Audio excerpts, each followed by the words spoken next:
অনেকদিন আগে বাড়িতে লাড্ডুর রেসিপিটা আমি তৈরি করেছিলাম।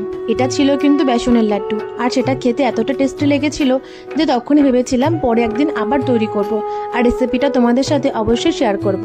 লাড্ডুর রেসিপিটা তৈরি করার জন্য একটা বাটির মধ্যে নিয়েছিলাম 150 গ্রাম পরিমাণে বেসন, তার মধ্যে সামান্য পরিমাণে লবণ আর অল্প অল্প করে জল দিয়ে বেসনটাকে ভালো করে মিক্সড করে একটা বেসনের ব্যাটার তৈরি করে নিয়েছিলাম।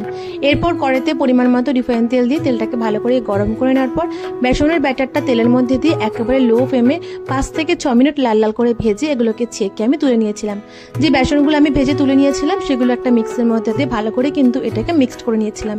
এদিকে অন্য একটা কড়াইতে 2 কাপ পরিমাণে জল দিয়েছিলাম, আর জলটাকে ভালো করে ফুটিয়ে নিয়ে তার মধ্যে 1.5 কাপ পরিমাণে চিনি দিয়ে এটাকে একটা চিনি শিরা তৈরি করে নিয়েছিলাম।